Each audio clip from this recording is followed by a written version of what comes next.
வணக்கம் நட்புகளே. சிந்தையில் செதுக்கப்பட்ட கதைகளை உங்களின் செவி வழியே செலுத்தும் முயற்சியினூடே செழிலி ஆடியோ நாவல்ஸுக்கு உங்களை வரவேற்பது உங்கள் செழிலி. இன்னைக்கு நாம கேட்க போற கதை மௌனமாய் எரிகிறேன் காதலிலே. கதையின் குரலாய் நான் உங்கள் காமாட்சி. இந்த கதை உங்களுக்கு பிடிச்சிருந்தா லைக் பண்ணுங்க, ஷேர் பண்ணுங்க. கதைய பத்தின கருத்துக்களை மறக்காம கமெண்ட் பண்ணிடுங்க. எங்க சேனலை சப்ஸ்கிரைப் பண்ணிட்டு பக்கத்துல இருக்க பெல் ஐக்கான தட்டி விடுங்க. அப்பதான் நாங்க போடுற கதைகள் உங்களுக்கு உடனுக்குடனே கிடைக்கும். வாங்க கதைக்குள்ள போகலாம். மௌனம் 32. ஆமா தீரா, உண்மையாதான். இல்ல, நான் நம்ப மாட்டேன். நீ பொய் சொல்ற. அப்படியேனாலும் உனக்கு எப்படி என் வாழ்க்கையில நடந்தது பத்தி தெரியும்? நான் சொல்றது நிஜம். நம்ம காதல் மேல சத்தியமா, உங்க மேல கூட சத்தியம் என மலர் கூற, அவள் கூற்றில் குழம்பிய ரௌத்ரனோ, எப்படி சொல்ற? எதை வச்சு சொல்ற? தீரா, உங்களுக்கு என் மேல நம்பிக்கை இருந்தா கொஞ்ச நாள் பொறுத்திருப்பீங்களா? உங்களுக்கு உண்மைய நான் சொல்றத விட இன்னொருத்தவங்க சொன்னா சரியா இருக்கும். ஆனா அதுக்கு கொஞ்ச நாள் ஆகும் என மலர் கூற, இப்பவே சொல்லிரலாம் மலர், ஒன்னும் பிரச்சனை இல்ல.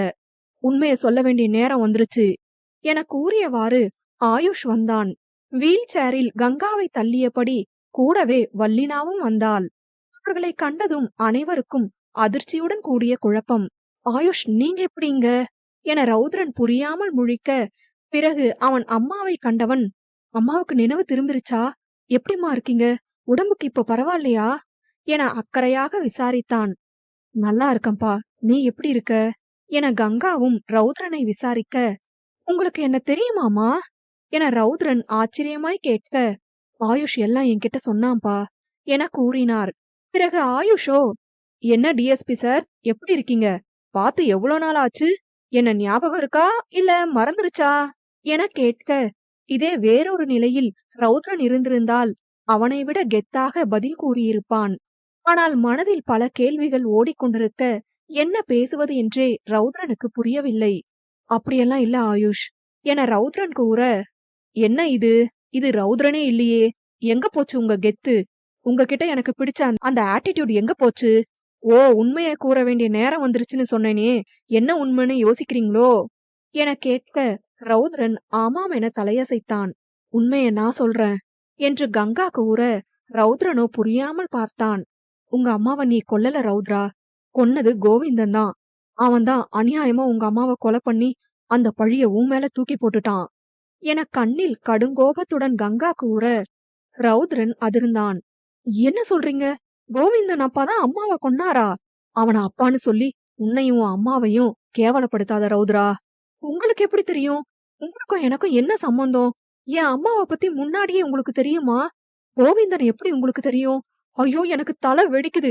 பிளீஸ் தெளிவா சொல்லுங்க என குழப்பத்தின் உச்சஸ்தானியில் கேட்க, ஆயுஷ் தன் கைபேசியில் இருந்த ஒரு புகைப்படத்தை காண்பிக்க, அதில் கங்காவும் கோவிந்தனும் மனக்கோலத்தில் இருந்தனர். அதனை கண்ட ரௌத்ரனோ அதிர்ந்து பார்க்க, கங்கா நடந்த உண்மையை கூற ஆரம்பித்தார். அன்று ரௌத்ரன் தன் உடன் படிக்கும் மாணவனை அடித்து விட்டான் என ரமணி அவனுக்கு சூடு வைக்க போவதாக கூறிக்கொண்டு கரண்டியை அடுப்பில் வைக்காமலே கிட்ட வர, அதில் கோபம் கொண்டு ரௌத்ரன் கத்த ஆரம்பித்தான்.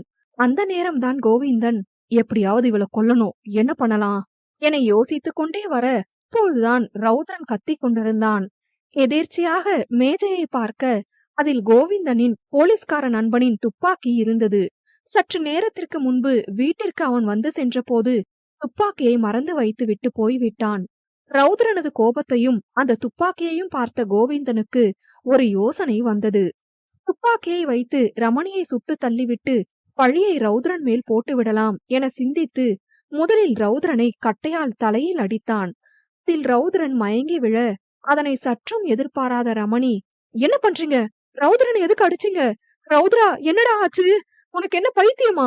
சின்ன பையன் அவன், அவனை போய் இப்படி மிருகத்தனமா அடிக்கிறீங்க என அழுது கொண்டே அவனை எழுப்ப முயற்சிக்க, கோவிந்தனோ ஆக்ரோஷமாய் சிரித்துவிட்டு, அவன் சின்ன பையனுதான், கொல்லாம அடிக்க மட்டும் செஞ்சிருக்கேன் என கூற, ரமணியோ அதிர்ந்து பார்த்தார். கொலையா? என்ன பேசுற நீ? ஏன் புள்ளைய நீ ஏன் கொல்ல நினைக்கிற என கோபமாக கேட்க, அவனை கொல்ல மாட்டேன், உன்னதான் கொல்ல போறேன். அப்பதான் எனக்கு உன் சொத்து கிடைக்கும். உன்னை கொன்னுட்டு அந்த பழிய உன் புள்ள மேல போட்டுட்டு நான் சொத்தையெல்லாம் எடுத்துக்கிட்டு என் பொண்டாட்டியோட சந்தோஷமா இருக்க போறேன் என அவன் கூற, அதில் மேலும் அதிர்ந்த ரமணியோ, அடப்பாவி, அப்ப ஏற்கனவே உனக்கு கல்யாணம் ஆயிடுச்சா? இவ்ளோ நாள் நல்லவ மாதிரி நடிச்சியா? சீ, நீ எல்லாம் மனுஷனா? என ஆதங்கமாய் கேட்க, ஆமா பின்ன, உன் மேல ஆசைப்பட்டு உன்னை கல்யாணம் பண்ணிக்கிட்டேன்னு நினைச்சியா? எனக்கு ஏற்கனவே கல்யாணம் ஆகி ஒரு புள்ள இருக்கான். உன் சொத்துக்காக தான் உன்னை கல்யாணம் பண்ணிக்கிட்டேன். கல்யாணம் பண்ணா சொத்தெல்லாம் என் பேர்ல வரும்னு பார்த்தா உன் அப்பன் எல்லாத்தையும் உன் பேர்லயே இன்னும் வச்சிருக்கான். இப்பதான் சந்தர்ப்பம் கிடைச்சிருக்கு. உன்னை கொன்னுட்டா இனிமே சொத்தெல்லாம் எனக்குதான் என வில்லத்தனமாக கூற, உன்னை எவ்வளவு நம்புன, இப்ப இவ்வளவு கேவலமா நடந்துக்கிற. சொத்த வேணா நீ வச்சுக்கோ, நான் எல்லாத்தையும் உனக்கே எழுதி தரேன். என்னையும் என் புள்ளையையும் விற்று உன்னை கெஞ்சி கேக்குறேன் என ரமணி கதற, என்ன உன்னை விடணுமா? எதுக்கு? நீ வெளியே போய் நடந்தத சொல்லி என்ன மாட்டி விடுறதுக்கா? நெவர். உன்னை கொன்னாதான் நான் சந்தோஷமா இருக்க முடியும் என துப்பாக்கியை குறிவைக்க, இல்ல இல்ல, நான் நடக்க விட மாட்டேன். யாராவது காப்பாத்துங்க, காப்பாத்துங்க என ரமணி கத்த ஆரம்பிக்க, அதற்குள் கோவிந்தன் ரமணியை சுட்டு தள்ளினான். பிறகு அவசர அவசரமாக துப்பாக்கியில் இருந்த தனது கைரேகையை துணியால் துடைத்துவிட்டு அதனை ரௌத்ரனின் கையில் வைத்துவிட்டு ரமணியை மடியில் போட்டுக்கொண்டு அழுவது போல் அமர்ந்திருக்க, அந்த நேரம் கோவிந்தனின் காவல்துறை நண்பன் துப்பாக்கியை எடுக்க வீட்டிற்கு வந்தான். கையில் துப்பாக்கியுடன் ரௌத்ரன் மயங்கி கிடப்பதையும் ரமணி சுட்டு தள்ளப்பட்டிருப்பதையும் பார்த்த அவர், டேய் கோவிந்தா, என்னாச்சு என பதறியவாறு வந்து கேட்க, டேய், இவன் என் பொண்டாட்டிய சுட்டுட்டான்டா. இவன் ஏதோ அவனை திட்டுனான்னு கோபப்பட்டு உன் துப்பாக்கியை எடுத்து சுட்டுட்டான்டா என அழுவது போல் நடித்து கூற, அட கடவுளே, நீ என்னடா பண்ணிட்டு இருந்த? அவன் சுடுற வரைக்கும் ஏதாவது பண்ணி தடுத்திருக்கலாம்லடா என பதறிப்போய் அவர் கேட்க, அப்பதான்டா நான் வீட்டுக்குள்ள வந்தேன். பார்த்தா இவன் கையில துப்பாக்கிய வச்சுட்டு ரமணிய மிரட்டிட்டு இருந்தான். எனக்கு என்ன செய்யன்னு தெரியாம அந்த கட்டைய வச்சு அவன் தலையில அடிச்சேன். ஆனா அதுக்குள்ள அவன் ரமணிய சுட்டுட்டான்டா என அனைத்தையும் அவனுக்கு சாதகமாக கூற, அதனை நம்பிய அவனின் நண்பரும் அவனை தேற்றிக் கொண்டு நடக்க வேண்டிய காரியத்தை பார்த்தான். அதன் பிறகு நடந்ததுதான் மருத்துவமனையில் ரௌத்ரன் ரமணியை பற்றி கேட்டது. கோவிந்தன் கோபமாக பேசி அவனை சீர்திருத்த பள்ளியில் சேர்த்தது எல்லாம்.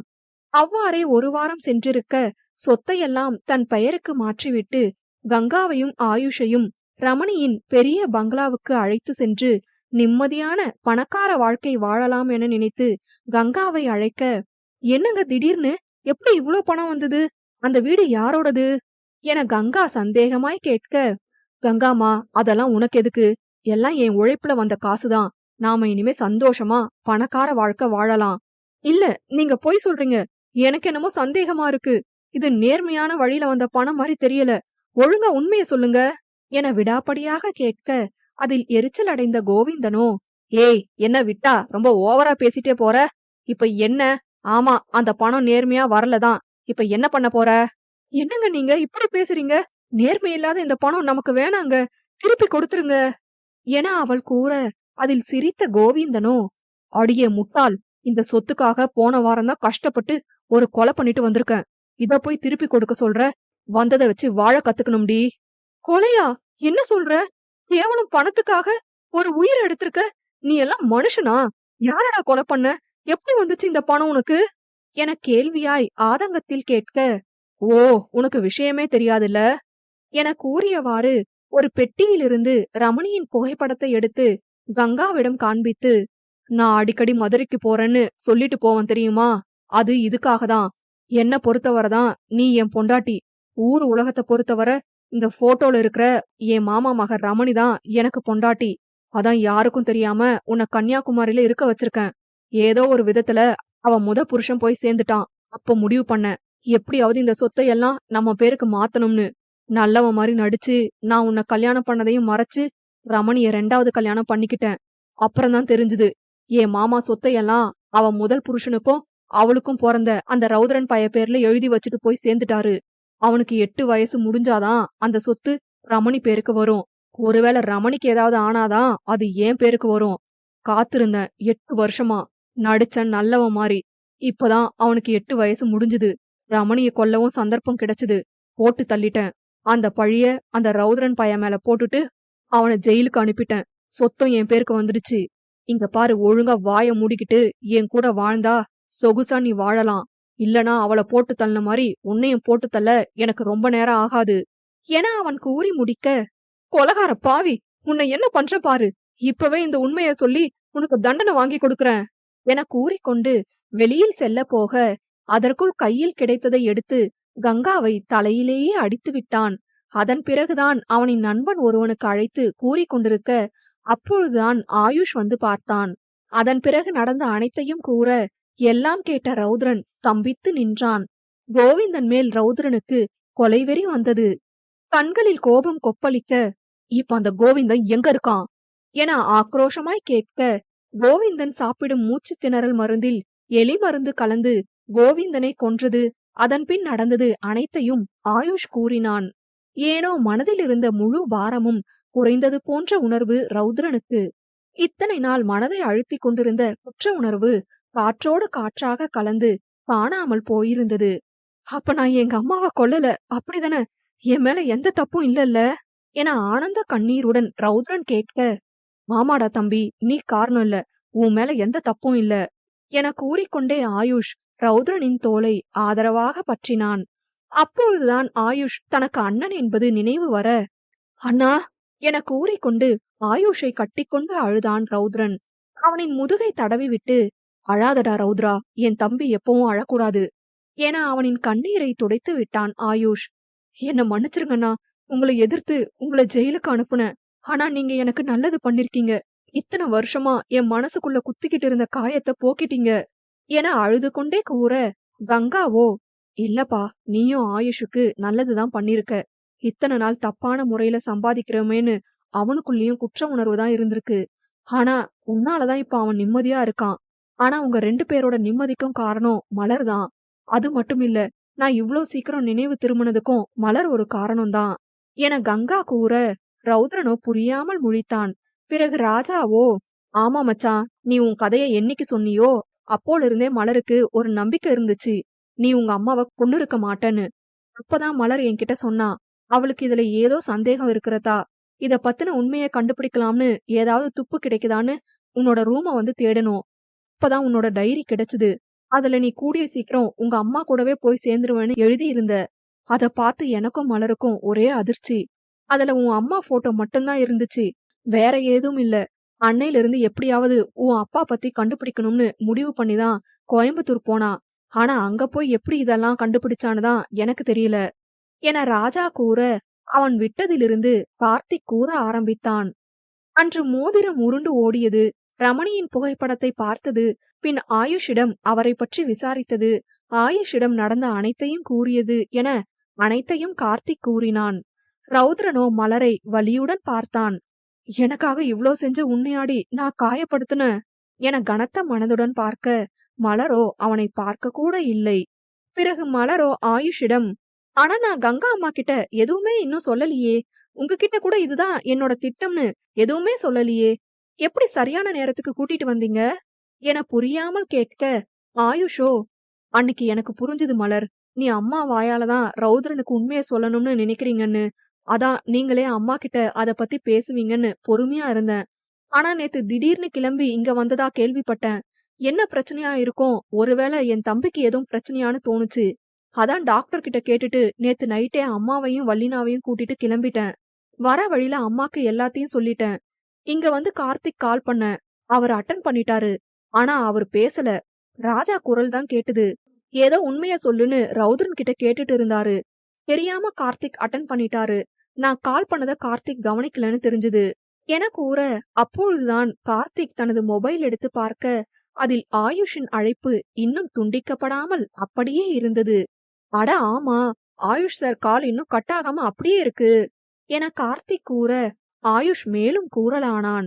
கால் மூலமா கேட்டாப்போதான் நடந்த எல்லா பிரச்சனையும் புரிஞ்சுது.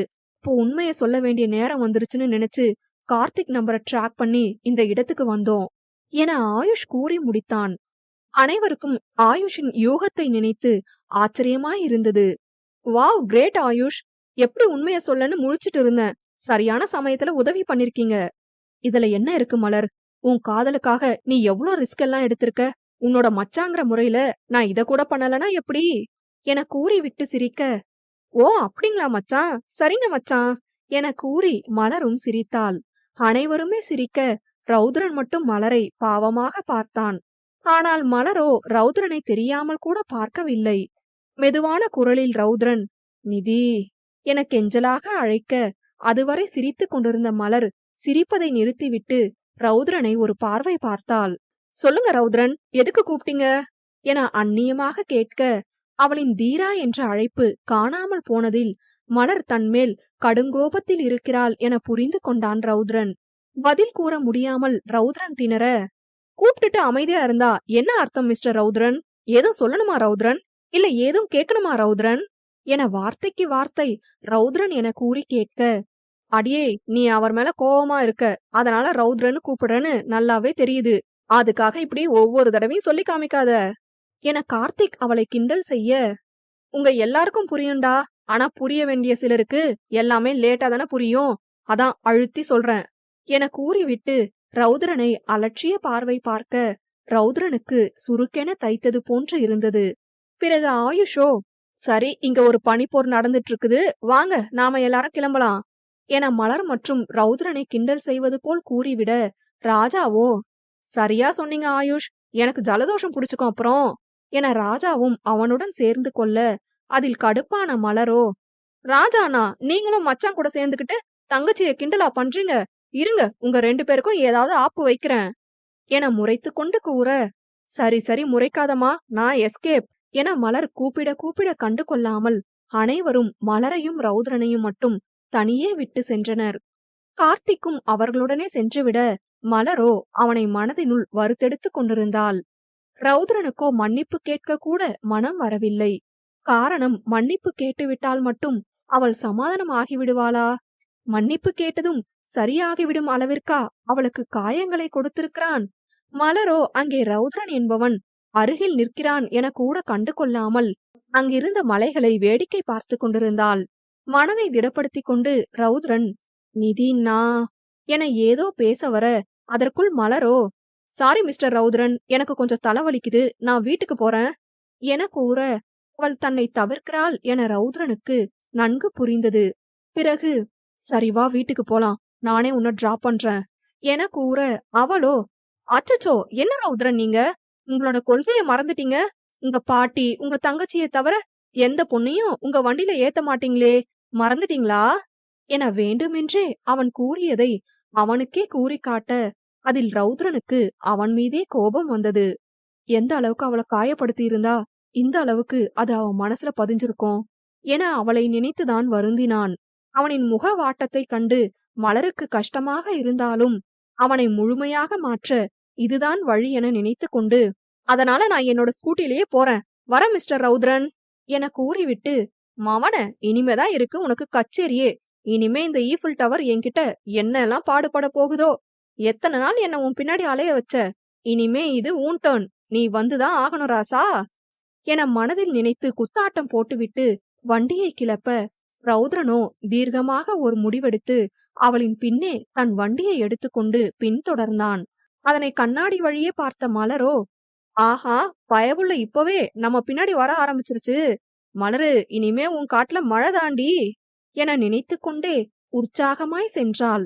பின்னே வந்த ரௌத்ரனோ, நான் உனக்கு ஏற்படுத்தின ஒவ்வொரு காயத்துக்கும் இனிமே நானே மருந்தா இருக்க போறேன் நிதி, கோபக்கார ரௌத்ரனையும் காவல்கார ரௌத்ரனையும் தானே பாத்திருக்க, இனிமே காதல்கார ரௌத்ரனையும் பாக்க போற, பாக்கதானே போற இந்த தீரனோட ஆட்டத்தை, வெயிட் அண்ட் சீ நிதி பேபி என பறக்கும் முத்தத்தை மலரின் திசை நோக்கி பறக்க விட்டபடி காதல் எனும் கயிற்றினை பிடித்தபடி அவளின் பின்னே சென்றான் அவளின் தீரன்.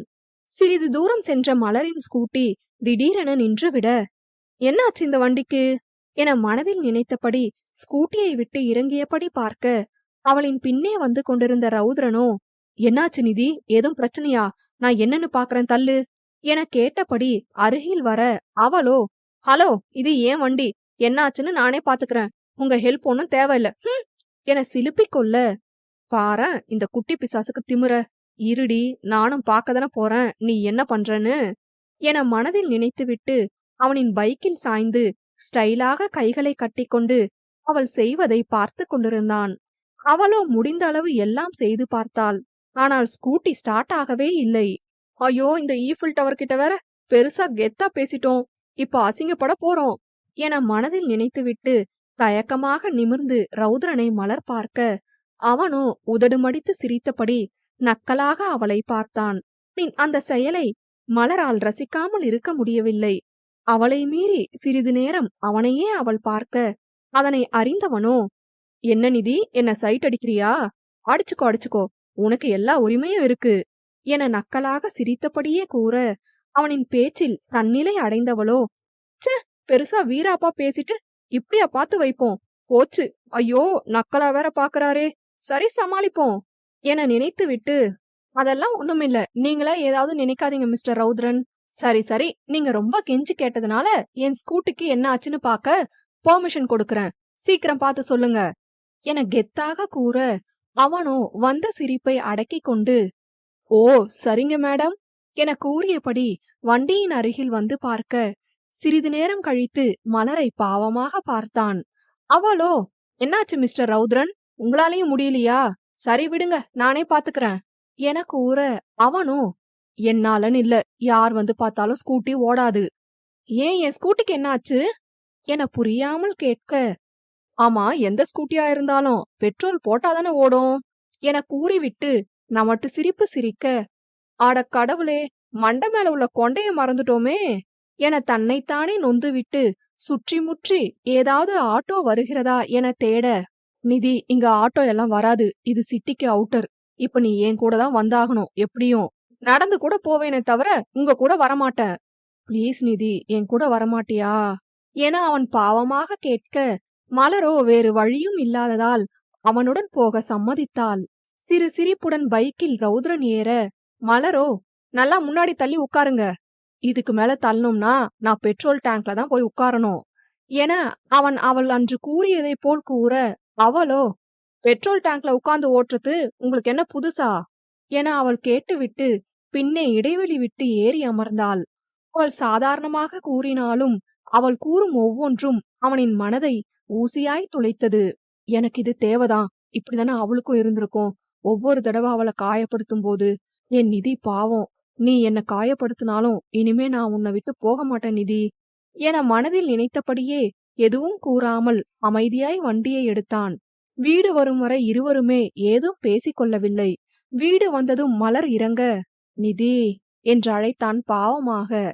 அவள் திரும்பி பார்க்க, சாரி கேட்க கூட எனக்கு தகுதி இல்லைன்னு நல்லாவே தெரியும், இருந்தாலும் கேக்குறேன், என்ன மன்னிக்கவே மாட்டியா என அவன் கேட்க, அவளோ அவனை தீர்க்கமாக பார்த்துவிட்டு அவளின் வீட்டிற்கு சென்று விட்டாள், கசிந்த கண்ணீரை துடைத்தபடி.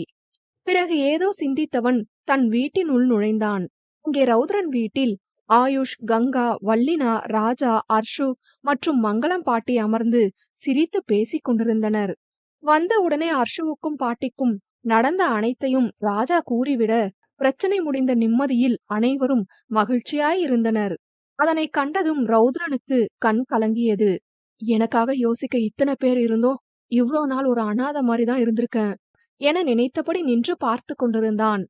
ரௌத்ரனை கவனித்த ஆயுஷோ, வாங்க மிஸ்டர் ரௌத்ரன், டோஸ் எல்லாம் பலமா விழுந்திருக்கு போலையே என நக்கல் செய்ய, அண்ணா என்ன இது, நான் உங்க தம்பி, எதுக்கு இந்த மரியாதையெல்லாம்? இல்ல ரௌத்ரா, எனக்கு இதுதான் பிடிச்சிருக்கு, நீயும் ப்ளீஸ் என்ன அண்ணான்னு கூப்பிடாத, எப்பவும் கூப்பிடுவியே கெத்தா மிஸ்டர் ஆயுஷ்னு, அப்படியே கூப்பிடு, எனக்கு அந்த தைரியமான ரௌத்ரன் தான் பிடிக்கும் என அவன் கூற, ரௌத்ரனும் வேறு வழியின்றி ஒப்புக்கொண்டான்.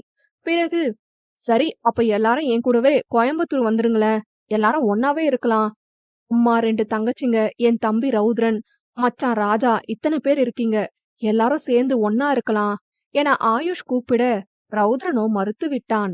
ஹலோ ஹலோ மிஸ்டர் ஆயுஷ், அதெல்லாம் முடியாது, எனக்கு இங்க ஒரு முக்கியமான வேலை இருக்கு, அது முடியற வர நான் எங்கேயும் வரமாட்டேன் என ரௌத்ரன் கூற, அனைவரும் முழித்தனர். பிறகு அர்ஷுவோ, ஆயுஷ் அண்ணா, என்ன வேலைன்னு யோசிக்கிறீங்களா, மலர கரெக்ட் பண்றதுதான் அந்த முக்கியமான வேலை என கூறிவிட்டு அவள் சிரிக்க அனைவரும் சிரித்தனர்.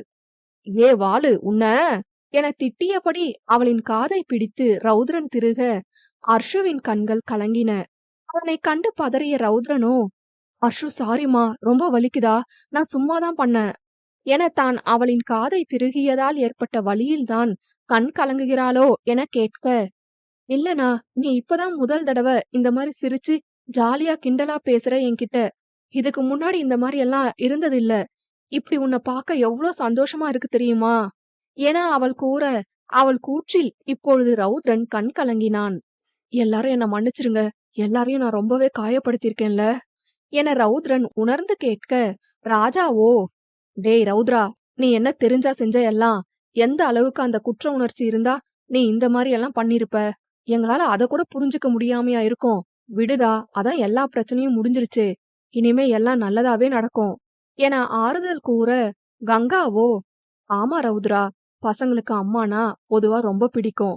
இப்படிப்பட்ட அம்மாவையே உன் கையால நீ கொன்னுருக்கன்னு சொல்லும்போது அந்த நேரம் நீ எப்படி துடிச்சிருப்பன்னு இன்னொரு அம்மாவா என்னால நல்லாவே புரிஞ்சுக்க முடியுது. இது எல்லாத்துக்கும் அந்த கோவிந்தன் தான் காரணம். பணத்தாசை பிடிச்ச மிருகம்னு தெரியாம கிட்டத்தட்ட 10 வருஷமா அவன் கூட வாழ்ந்திருக்கேன். அத நினைச்சாலே எனக்கு கேவலமா இருக்கு. நல்ல வேளை ஆயுஷ், நீ அவனை கொன்னுட்ட. நிஜமா சொல்றேன். அவன் என் புருஷனாவே இருந்தாலும் அவன் செத்து போயிட்டான்னு எனக்கு கொஞ்சம் கூட கவலை இல்ல. உயிரோட இருந்து கேவலம் பணத்துக்காக இன்னும் எத்தனை உயிரை எடுத்திருப்பான். அவனுக்கெல்லாம் இன்னும் பெருசா ஏதாவது பண்ணிருக்கணும் என உணர்ச்சி வசப்பட்டு பேசினார். அம்மா விடுங்க, இது நம்ம சந்தோஷமா இருக்க வேண்டிய நேரம். இந்த நேரம் அந்த ஆளை பத்தி பேசிக்கிட்டு என ஆயுஷ் கூற, ஆமா பெரியம்மா, விடுங்க, முடிஞ்சது முடிஞ்சு போச்சு. அதான் நீங்க எல்லாரும் என்ன புரிஞ்சுக்கிட்டீங்களே, அதுவே போதும் என ரௌத்ரனும் கூற, உன் கூற்றில் செல்ல கோபம் கொண்ட கங்காவோ, ஓ, அப்ப என்ன நீ பெரியம்மான்னு தான் கூப்பிடுவியா? உன்னோட அம்மாவா என்ன நினைக்க மாட்டியா என முகத்தை திருப்பிக் கொள்ள, ரௌத்ரனோ, அம்மா என கண்கலங்க கூறிக்கொண்டு அணைத்து கொண்டான். நானும் என கூறிக்கொண்டு ஆயுஷும் கட்டிக்கொள்ள, வள்ளினா அர்ஷு மட்டும் சும்மா இருப்பார்களா? அவர்களும் இப்ப நாங்களும் என கூறிக்கொண்டு இருவரும் வந்து அணைத்து கொண்டனர். என் செல்லங்களா, எனக்கு எவ்வளோ சந்தோஷமா இருக்கு தெரியுமா? 2 பசங்க 2 பொண்ணுங்க.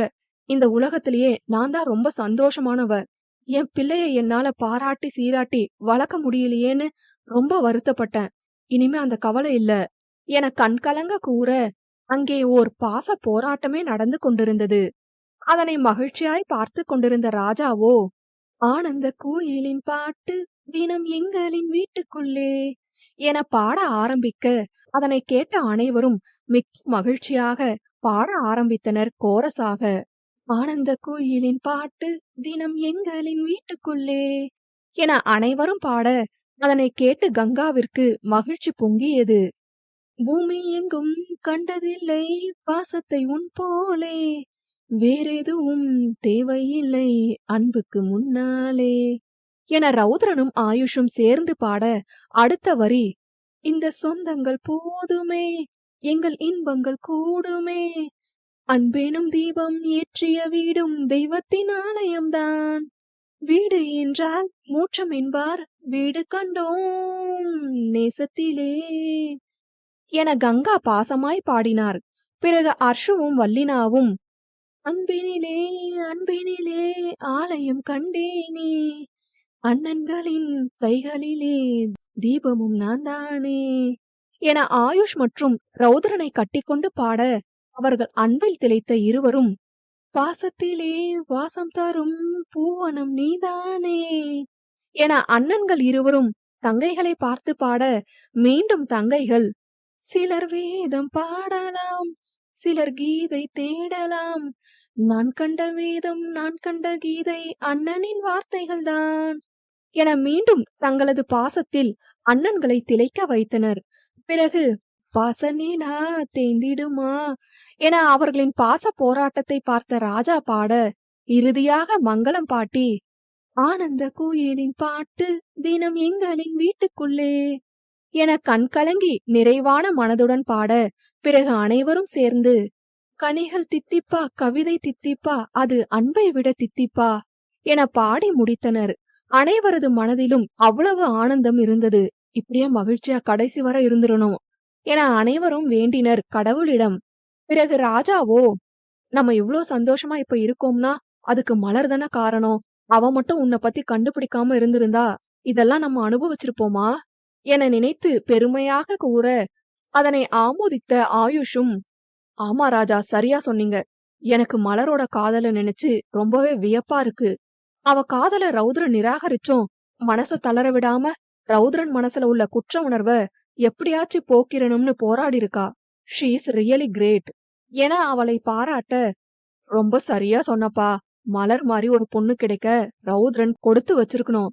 டே ராசா, எப்படியாவது நீதான் மலர சமாதானம் பண்ணணும். அந்த புள்ள பாவம் என பாட்டி ஆணையாக கூற, கண்டிப்பா பாட்டி, இனிமே என் வேலையே என் நிதிய சமாதானம் பண்றதுதான் என ரௌத்ரன் மனதில் தான் போட்ட திட்டத்தை நினைத்தபடி கூற, அவனின் நிதி என்ற அழைப்பை கேட்டு அர்ஷுவும் வல்லினாவும் ஓஹோ என ஓ போட ரௌத்ரனோ வெட்கப்பட்டான்.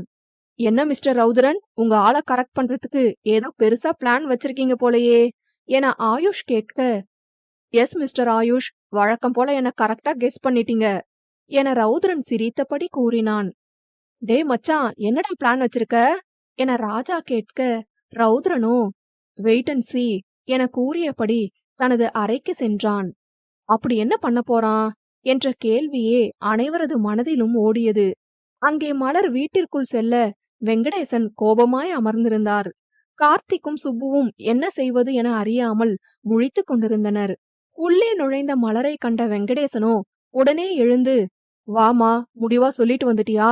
எனக்கு இதுக்கு மேல இந்த காதல் சரிப்பட்டு வராதுன்னு தோணுது. நான் உனக்கு கூடிய சீக்கிரம் மாப்பிள பார்க்க போறேன் என வெங்கடேசன் கூற மூவரும் அதிர்ந்தனர். சுப்புவோ, என்னங்க இது என மலருக்காக பரிந்து பேச வர, அவரை தடுத்தவரோ, நான் அவகிட்டதான் பேசிட்டு இருக்கேன், எனக்கு அவ பதில் மட்டும்தான் வேணும் என கடுமையாக கூற, வேறு வழியின்றி கார்த்திக்கும் சுப்புவும் ஒருவரை ஒருவர் பார்த்துவிட்டு அமைதியாக நின்றனர். சொல்லு மலர் என மீண்டும் கேட்க, அது வந்துப்பா என தயக்கமாக மலர் கூற, இங்க பாரு மலர், இப்பவே உன்னை இந்த அளவுக்கு அழ வைக்கிறாரு. உன் காதலுக்கு நான் சம்மதம் சொன்னதே நீ சந்தோஷமா இருக்கணும்னு தான். ஆனா என்னைக்கு நீ காதலிக்க ஆரம்பிச்சியோ அன்னையில இருந்து அழுதுட்டு தான் இருக்க. கொஞ்சம் கூட உன்னோட அன்புக்கு அவர் மரியாதையே கொடுக்கல. எனக்கு என் பொண்ணு சந்தோஷம்தான் முக்கியம். காதலிச்சதுக்காக நீ அவர் கொடுக்கற வழியெல்லாம் தாங்கலாம். ஆனா ஒரு அப்பாவா என் பொண்ணு கஷ்டப்படுறத என்னால பார்க்க முடியாது.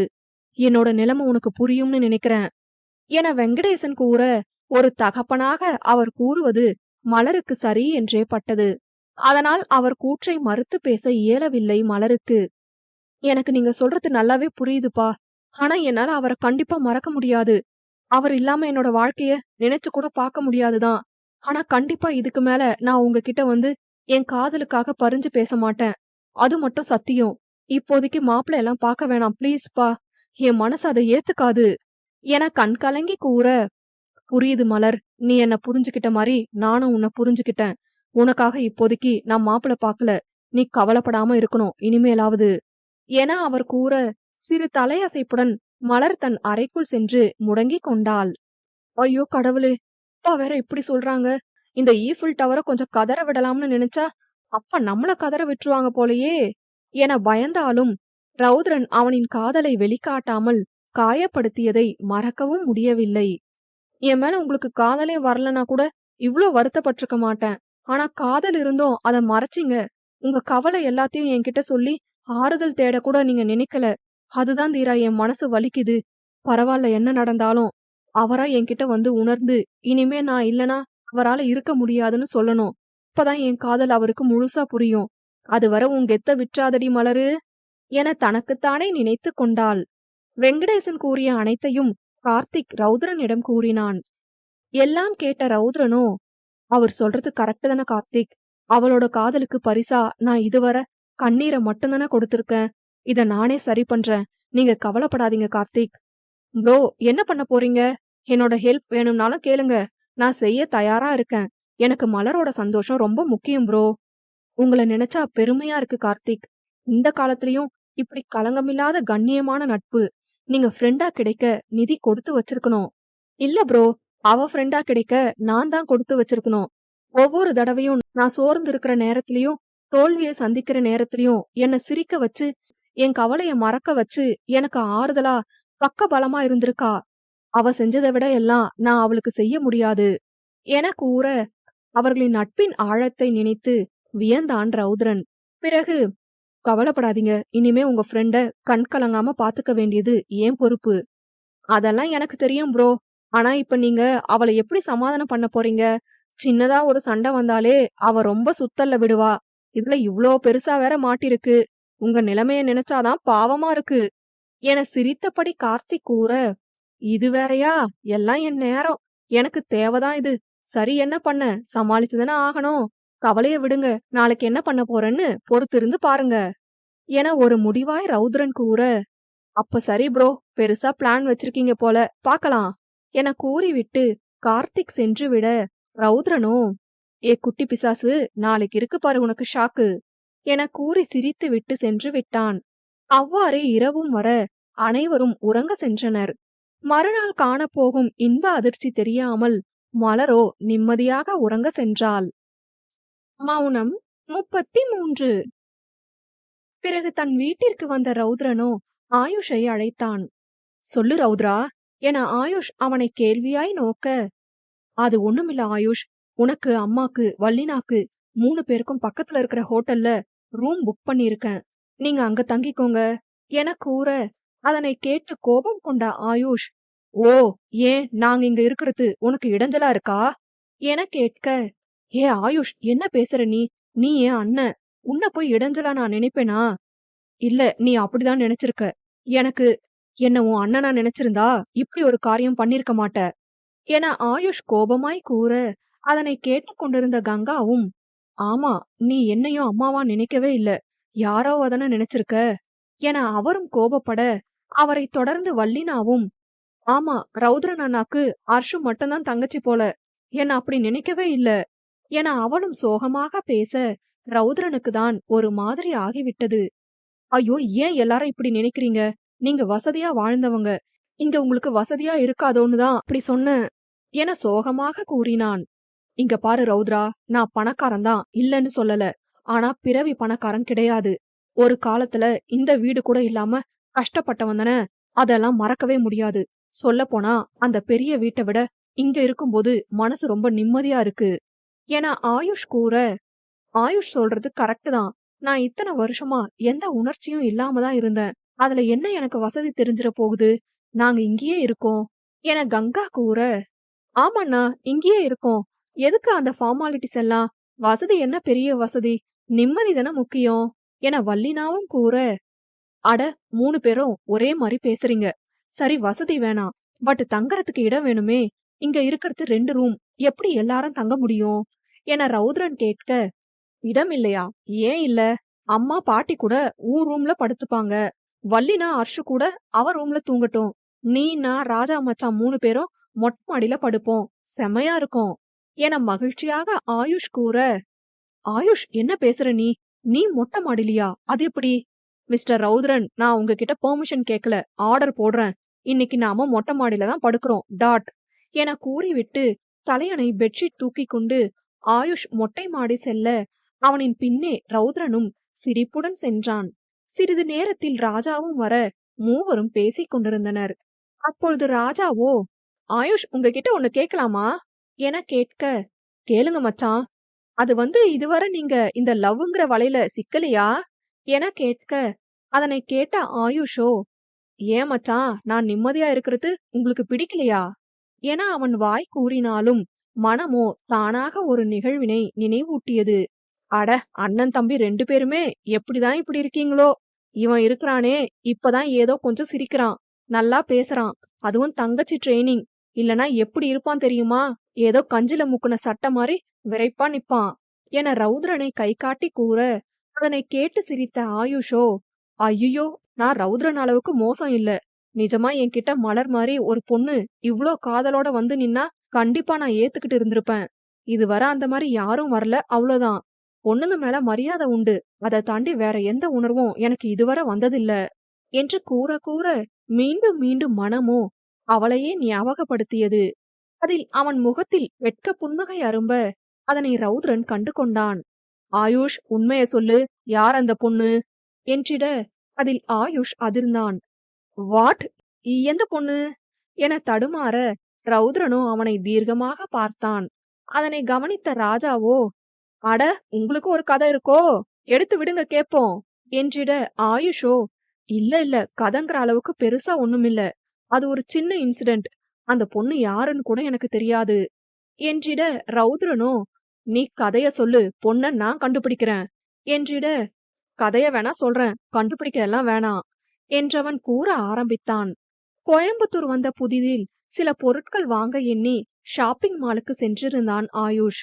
அப்பொழுது அவன் அருகில் ஒருத்தி நின்றிருந்தாள். பார்க்க அழகாகவும் ஸ்டைலாகவும் இருந்தாள். ஆயுஷ் அவளை பார்க்கவில்லை. அப்பொழுது அவர்களை கடந்த பணியாளர்கள் பெரிய பொருட்களை தூக்கி செல்ல, அது அவளை இடற செய்ய, நிலை தடுமாறி ஆயுஷின் மீது அவள் சரிய, இருவரும் அங்கிருந்த துணி மூட்டையில் சரிந்து இருவரும் தரையில் உருள, கடைசியில் இருவரின் உதடுகளும் முட்டிக் கொண்டன. அக்கணம் இருவரின் உடலிலும் மின்சாரம் பாய, முதலில் சுதாரித்தது ஆயுஷ்தான். அவளோ பிரம்மை பிடித்தது போல அவனை பார்த்து கொண்டிருந்தாள். அவளை தன்னிலிருந்து பிரித்தவன், hey, are you okay? Sorry, by மிஸ்டேக்கா இப்படி ஆயிடுச்சு என்றவனுக்கு அவசர அழைப்பு வர, அங்கிருந்து புறப்பட்டவன் வெளியே செல்லும் முன் மீண்டும் அவளை திரும்பி பார்க்க, அவளோ அதிர்ச்சியில் அவனையேதான் பார்த்து கொண்டிருந்தாள். அதன் பிறகு வந்த வேலைகளில் ஆயுஷ் மூழ்கினாலும் அதன் தாக்கம் அடுத்த 2 நாட்களுக்கு அவனுள் இருந்தது என்னவோ உண்மைதான். இவ்வாறு ஆயுஷ் கூற, ரௌத்ரனோ, அடப்பாவி, உனக்குள்ள இப்படி ஒரு ரோமியோவா என்றிட, ராஜாவோ, நீதான் ரோமியோவா ஆக மாட்ட, அவரையும் விடமாட்ட போல. மச்சான் எவ்வளவு அழகா சம்பவம் பண்ணிருக்காரு. அந்த பொண்ணு யாருன்னு எதுவும் கண்டுபிடிக்க முயற்சி பண்ணீங்களா என கேட்க, ச, அதெல்லாம் இல்ல, அது ஜஸ்ட் ஒரு ஆக்சிடென்ட் என்றான். அட என்ன மச்சான் நீங்க, ஒருவேளை அந்த பொண்ணே உங்களை தேடி வந்தா ஏத்துக்க வேண்டியதானே என்றான் ராஜா. அந்த பொண்ணு என்ன தேடி வந்தா கண்டிப்பா ஏத்துப்பேன். ஆனா எனக்கு ஒரு கண்டிஷன் இருக்கு என அவன் கூற, ரௌத்ரனும் ராஜாவும் புரியாமல் முழிக்க, என்னன்னு யோசிக்கிறீங்களா?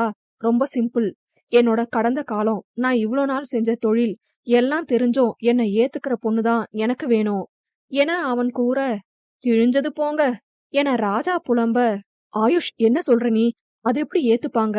நீ வேற வழி இல்லாம பண்ணதுதானே எல்லாமே. அதுல எந்த தப்பும் இல்ல. நீ ஏன் அத தப்பா நினைக்கிற? கரெக்ட், அதேதான் நானும் சொல்றேன். வேற வழி இல்லாம பண்ணதுதான். இருந்தாலும் அது தப்பு.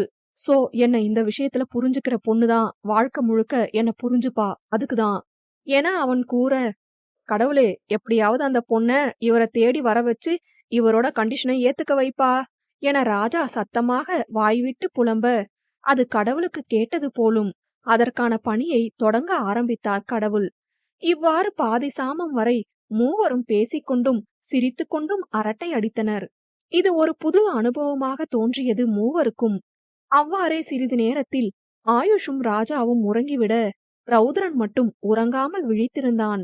எப்படியாவது நாளைக்கு நான் போட்ட பிளான் ஒர்க் அவுட் ஆகிறணும், அப்பதான் இந்த குட்டி பிசாச நம்ம வழிக்கு கொண்டு வர முடியும் என மனதில் நினைத்துவிட்டு இவனும் உறங்கிவிட்டான். மறுநாள் காலை 5 மணிக்கே எழுந்த ரௌத்ரனோ கடகடவென குளித்து கிளம்பி தயாராகினான். அனைவரும் தூங்கிக் கொண்டிருந்தனர். அனைவரும் முழித்துவிட்டால் எங்கே செல்கிறோம் என கூற வேண்டியது வரும் என இவ்வளவு சீக்கிரம் கிளம்பினான். கிளம்பியவன் யாரும் அறியா வண்ணம் கதவை திறந்து கொண்டு வெளியே சென்றான். நேராக மலரின் வீட்டிற்கு சென்றவன் வாசலில் நின்று உள்ளே பார்த்தான். வெங்கடேசன் சோஃபாவில் அமர்ந்து செய்தித்தாள் வாசித்துக் கொண்டிருந்தார். வெங்கடேசனும் சுப்புவும் அதிகாலை எழும் பழக்கம் உடையவர் என அறிந்தே இவ்வளவு சீக்கிரம் வந்தான். உள்ளே பார்த்தவன், நல்ல வேளை இன்னும் கார்த்திக்கும் குட்டி பிசாசும் எழும்பல, அதுக்குள்ள நம்ம வேலையை முடிச்சிருவோம் என நினைத்தவன், சார், உள்ள வரலாமா என பவ்யமாய் கேட்க, குரல் கேட்டு திரும்பிய வெங்கடேசன் ரௌத்ரனை கண்டதும் புரியாமல் முழிக்க, பின் நேற்று நடந்தது ஞாபகம் வர கோபம் வந்து முறைத்தார். ஐயோ, மாமா முறைக்கிறாரே. டேய் ரௌத்ரா, முயற்சி பண்ணணும்னு வந்தாச்சு, அப்புறம் என்ன தயக்கம்? இன்னும் கொஞ்ச நேரத்துக்கு இந்த வெக்கம் மானம் எல்லாத்தையும் இந்த வாசல்லையே விட்டுட்டு உள்ள போ என தனக்குள்ளேயே நினைத்தவன் தயக்கமாக வெங்கடேசனை பார்க்க, அவரோ சற்று முறைப்பதை நிறுத்தியவர் மரியாதையின் நிமித்தமாக, உள்ள வாங்க என்று அழைத்தார். உடனே உள்ளே வந்தான். மீண்டும் அவர், உட்காருங்க என கூற அவருக்கு எதிர் இருக்கையில் அமர்ந்தான். அமரும்போது அவனுக்கு முன் போடப்பட்டிருந்த டீப்பாயை சற்று நகர்த்திவிட்டு அமர்ந்தான். அதனை வெங்கடேசன் புரியாமல் பார்க்க, அது ஒண்ணுமில்ல சார், விழும்போது டிஸ்டர்பன்ஸா இருக்குமேனு தான் தள்ளி வச்சேன் என அவன் கூற, என்ன விழும்போது என மீண்டும் புரியாமல் கேட்க, ஐயோ, உளறிட்டோமே என மனதில் நினைத்தவன், இல்ல இல்ல, கால் தட்டி விழுந்துடக்கூடாதுன்னு தள்ளி வச்சேன் என சமாளித்தான். அப்பொழுது சத்தம் கேட்டு சமையல் அறையிலிருந்து சுப்பு வந்து பார்த்தார். ஒரு நிமிடம் புரியாமல் வெங்கடேசனை பார்த்து, என்ன விஷயம் என புருவம் தூக்கி கேட்க, வெங்கடேசனும் உதட்டை பிதுக்கி, தெரியல என்றார். பிறகு சுப்புவும் மரியாதை நிமித்தமாக, வாங்க தம்பி, உங்களுக்கு குடிக்க ஏதாவது எடுத்துட்டு வரேன் என கூறி உள்ளே சென்றார். நல்ல வேளை உள்ள போயிட்டாங்க. சரி, இதுக்கு மேல நேரத்தை வீணாக்காத, சொல்ல வந்தத சொல்லுடா என நினைத்துவிட்டு பேச ஆரம்பித்தான்.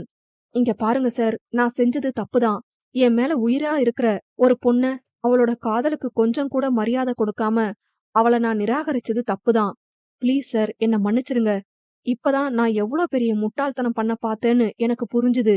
இப்ப என்னோட தப்ப உணர்ந்துட்டேன் என ரௌத்ரன் பேச, வெங்கடேசனோ, இங்க பாருங்க சார், என்னதான் இப்போ நீங்க புரிஞ்சாலும் இத்தனை நாள் என் பொண்ணு அழுதுட்டு தான் இருந்திருக்கா. இப்பவே இவ்ளோ அழ வைக்கிறீங்க. திடீர்னு வந்து தப்ப உணர்ந்துட்டேன்னு சொன்னா என்ன பண்ண முடியும் என வேறெங்கோ பார்த்தபடி கராராக கூறிக்கொண்டிருக்க, எதேர்ச்சியாக ரௌத்ரனை பார்க்க அங்கு அவன் இல்லை. அதற்குள், அங்க பாக்காதீங்க, கீழே பாருங்க என குரல் வர, கீழே பார்த்தவர் அதிர்ந்தார். ஐயோ, என்ன பண்றீங்க, முதல்ல எந்திரிங்க என வெங்கடேசன் இருக்கையிலிருந்து எழுந்து தள்ளி நின்று கூற, இல்ல மாட்டேன், நீங்க என்ன மன்னிச்சிட்டேன்னு சொல்லுங்க ப்ளீஸ். என் நிதி எனக்கு வேணும். அவளுக்காக என் உயிரையே கொடுக்க இப்ப ரெடியா இருக்கேன். மானந்தன போயிட்டு போது, மாமனார் கால்ல விழறது ஒன்னும் தப்பில்ல என சாஷ்டாங்கமாய் வெங்கடேசன் காலில் விழுந்தவன் டயலாக் பேசிக் கொண்டிருக்க, அவரோ, ஐயோ என்ன இது, எதுனாலும் பேசிக்கலாம், ப்ளீஸ் எழுந்துருங்க என சங்கடமாக வெங்கடேசன் கூற, அந்த நேரம் பார்த்து காஃபியுடன் சுப்பு வெளியே வந்தார். வந்தவர் ரௌத்ரன் செய்த காரியத்தை பார்த்து பதறி, ஐயோ தம்பி, என்ன இது, முதல்ல எந்திரிங்க, ஏங்க என்னங்க ஆச்சு என தன் கணவரிடம் கேட்க, இல்லம்மா, மன்னிப்பு கேட்டாரு, நான் கொஞ்சம் கோவமா பேசினேன், இப்படி சட்டுன்னு காலுல விழுந்துட்டாரு, எந்திரிக்க சொன்னா எந்திரிக்க மாட்டேங்கிறாரு என வெங்கடேசன் கூற, சுப்புவோ, இங்க பாருங்க தம்பி, நீங்க ஒரு போலீஸ், இப்படியெல்லாம் பண்ணலாமா, ப்ளீஸ் எந்திரிங்க, எங்களுக்கு சங்கடமா இருக்கு என கூற, பிறகுதான் எழுந்தான். எழுந்தவன், இங்க பாருங்க, நான் சொல்றது எல்லாம் நிஜம். கண்டிப்பா இனிமே நிதி இல்லாம என்னால வாழ முடியாது. நீங்க நிதியோட காதலுக்கு சம்மதம் சொல்லிட்டீங்க. ஆனா நானே எல்லாத்தையும் கெடுத்துக்கிட்டேன். அதான் நான் பண்ண தப்புக்கு நானே மன்னிப்பு கேட்கலாம்னு நினைச்சேன். ப்ளீஸ், என் மேல உள்ள கோவத்துல நிதிய தண்டிச்சிடாதீங்க. நான் இல்லாம கண்டிப்பா அவளால இருக்க முடியாது. அவளுக்காகவாவது யோசிங்க, நான் வரேன் என கூறிவிட்டு ரௌத்ரன் வெளியே செல்ல போக, ஒரு நிமிஷம் என கூறி தடுத்தார் வெங்கடேசன். என்னவென்று ரௌத்ரன் திரும்பி பார்த்தான். வருங்கால மருமகன் வீட்டுக்கு வந்துட்டு ஒரு காஃபி கூட குடிக்காம போனா எப்படி என அவர் கேட்க, ரௌத்ரனுக்கோ அளவில்லா மகிழ்ச்சி.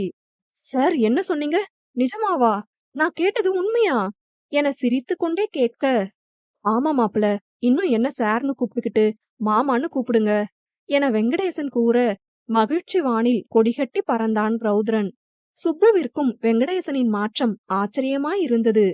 மாமா, எனக்கு ரொம்ப சந்தோஷமா இருக்கு. ஆனா திடீர்னு மனசு மாறினதுக்கு காரணம் என ரௌத்ரன் இழுக்க, அவரோ, காரணம் இருக்கு மாப்பிள, வாங்க உட்கார்ந்துட்டே பேசலாம் என கூற, இருவரும் அமர்ந்தனர். மீண்டும் வெங்கடேசனை பேச ஆரம்பித்தார். முதல்ல கோபம் இருந்துச்சுதான், நீங்க கால்ல விழும்போது கூட என் மனசு மாறலன்னு தான் சொல்லணும். ஆனா கடைசியா ஒன்னு சொன்னீங்க தெரியுமா, அவளுக்காகவாவது யோசிங்கன்னு. அப்பதான் புரிஞ்சுது, நீங்க உங்க காதல் வேணும்னு நினைச்சு என் கால்ல விழல, என் பொண்ணோட காதல் நிறைவேறணும்னு நினைச்சுதான் என் கால்ல விழுந்தீங்கன்னு. ஒரு போலீஸ்காரரா இருந்தும் மானம் மரியாதையெல்லாம் பார்க்காம என் பொண்ணுக்காக என் கால்ல விழுந்தீங்க. இப்ப எனக்கு நம்பிக்கை வந்துடுச்சு, என் பொண்ண நீங்க நல்லா பாத்துப்பீங்கன்னு என அவர் கூறி முடிக்க, கரெக்ட் தான் மாமா, ஆனா ஒரு சின்ன திருத்தம். உங்க பொண்ணுக்காக நான் உங்க கால்ல விழல, என் காதலிக்காகவும் என் வருங்கால மனைவிக்காகவும் தான் நான் உங்க கால்ல விழுந்தேன் என அவன் கூற, அதை கேட்டு வெங்கடேசன் சுப்பு இருவரது மனமும் நிறைந்தது. பின் சுப்புவோ, இந்தாங்க மாப்பிள, காஃபி குடிங்க என அவன் நகர்த்தி வைத்த டீப்பாயை இழுக்க, அப்பொழுது வெங்கடேசனோ, இப்ப இதுக்குதான் வந்த உடனே டீப்பாய நகர்த்தி வச்சீங்களா மாப்பிள என சிரித்து கொண்டே கேட்க, ஆமா மாமா, என் மாமனார் கால்ல விழும்போது இது எனக்கு டிஸ்டர்பன்ஸ் தானே என சிரித்து கொண்டே கூற, சுப்புவோ, என்ன இருந்தாலும் நீங்க அப்படி பண்ணிருக்க கூடாது மாப்பிள என சங்கடமாக கூற, வேற என்ன பண்றதுன்னு தெரியல எனக்கு. அது மட்டும் இல்ல, இப்ப கால்ல விழுந்ததுனால என்ன குறைஞ்சு போச்சு, ஆசீர்வாதம் வாங்கினதா நினைச்சுக்கிறேன், அவ்வளவுதான். அப்புறம் இன்னொரு விஷயம், எனக்கு உங்களை அத்தைன்னு கூப்பிட மனசு வரல. எப்பவும் போல என்ன தம்பினே கூப்பிடுங்க, நான் உங்களை அக்கான்னு கூப்பிடுறேன் என அவன் கூற, சுப்புவிற்கோ தன்னை சிறுவயது போல் கூறுகிறானே என்று வெட்கம் வர சமையலறை சென்று விட்டார். பிறகு, மாமா அப்புறம் இன்னொரு விஷயம் என ரௌத்ரன் இழுக்க, அவன் கூற வருவதை யூகித்த வெங்கடேசனோ, புரியுது மாப்ள, கண்டிப்பா நானும் சரி சுப்புவும் சரி யாருக்கிட்டயும் இத பத்தி சொல்ல மாட்டோம், கவலைப்படாதீங்க என சிரித்து கொண்டே கூற, ரௌத்ரனோ அப்ப ஓகே என பெருமூச்சு விட்டான். உங்களை என்னமோன்னு நினைச்ச மாப்ள, பேசவே மாட்டீங்க போல, ரொம்ப கடுமையான ஆளா இருப்பீங்கன்னு. ஆனா நீங்க ஜாலியா பேசுறீங்க. எல்லாம் உங்க பொண்ணோட ட்ரெய்னிங் தான் மாமா. கொஞ்ச நாள்லயே என்ன மாத்திட்டா. அது மட்டும் இல்ல, முந்தியும் இந்த மாதிரி எல்லாம் ஜாலியா பேசணும்னு நினைச்சிருக்கேன். ஆனா எதையோ நினைச்சு என்ன நானே கட்டுப்பாட்டுக்குள்ள வச்சுப்பேன். வேணும்னே என் முகத்தை இறுக்கமா வச்சுக்கிட்டு என்ன கொஞ்சம் கொஞ்சமா சிரிக்க வச்சதே உங்க பொண்ணுதான். ரொம்ப சந்தோஷம். ஆமா மாப்ள, எனக்கு ஒரு சந்தேகம். மலரோட காதலுக்கு நான் சம்மதம் சொன்னேன்னு உங்களுக்கு எப்படி தெரியும் என அவர் கேட்க, அவனும், அதுவா, அன்னைக்கு நீங்க தானே மலர நான் மதுரைக்கு சாட்சி சொல்ல கூட்டிட்டு போக வந்தப்ப உணர்ச்சி வசப்பட்டு மாப்பிள்ளன்னு சொன்னீங்க, மறந்துட்டீங்களா? எப்படி எப்படி மலர் அம்மாவோட தம்பி என்ன மாதிரி இருப்பாங்க, அதனால தெரியாம அப்படி கூப்பிட்டேன்னு சமாளிப்பு வேற. நான் ஒரு போலீஸ்காரன், இது கூடவா கண்டுபிடிக்காம இருப்பேன்? அப்பவே கண்டுபிடிச்சிட்ட மாமா என கூற, அது சரி, என் மாப்பிள்ள புத்திசாலிதான் போங்க என சிரித்தார். பிறகு காஃபியை எடுத்துக்கொண்டு வெங்கடேசனிடம் அனுமதி வாங்கிவிட்டு மலரின் அறைக்கு சென்றான். அவளோ வழக்கம் போல தலை முதல் கால் வரை இழுத்து மூடிக்கொண்டு தூங்கிக் கொண்டிருந்தாள். உள்ளே வந்தவன் காஃபியை டேபிளில் வைத்துவிட்டு திரும்ப, அவனின் மலரின் டைரி கண்ணில் பட்டது. அதனை எடுத்து படிக்க ஆரம்பித்தான். அவனுக்காக கவிதைகளை மலர் உருகி உருகி எழுதியிருந்தாள். அதனை வாசித்தவனுக்கு கண்கள் கலங்கின. அதில் கடைசியாக இருந்த கவிதையை பார்த்தான். நேற்றிரவு எழுதிவிட்டு உறங்கியிருக்கிறாள் என தெரிந்தது. அதனை படிக்க ஆரம்பித்தான். காலை முதல் மாலை வரை காலம் முழுதும் உன் காதல் லீலைகள் கிடைத்திட வேண்டும். கண்ணிமைக்காமல் காதலன் உனை கணவனாக கன நேரமும் ரசித்திட வேண்டும். காகிதம் எடுத்து அதனை கவிதைகளாக நான் கிறுக்கிட வேண்டும். காதல் மனம் காணும் கனவுகள் இது கண்முன்னே நிகழ்ந்திட வேண்டும் என எழுதியிருக்க, அதனை படித்தவனின் மனதில் காதல் இன்னும் பெருகியது. குட்டி பிசாசு, இவ்ளோ காதலையும் வச்சுக்கிட்டுதான் கோபமா இருக்கிற மாதிரி நடிக்கிறியா? இருந்தாலும் நான் உன்னை ரொம்பவே காயப்படுத்திருக்கேன். அதுக்கு எல்லாம் சேர்த்து வச்சு உன்னை இனிமே தாங்கு தாங்குன்னு தாங்குறேன். நீ எழுதின கவிதைய நான் நிறைவேற்றி காமிக்கிறேன், கவலைப்படாத செல்லம் என நினைத்துவிட்டு முகத்தை மூடியிருந்த போர்வையை மட்டும் சற்று விலக்கினான். ஜன்னலின் வழியே வெயில் முகத்தில் பட சினுங்கிக் கொண்டே மீண்டும் முகத்தை மூடிக்கொண்டு தூங்கினாள். அவளின் செயலில் ரௌத்ரனுக்கு சிரிப்புதான் வந்தது.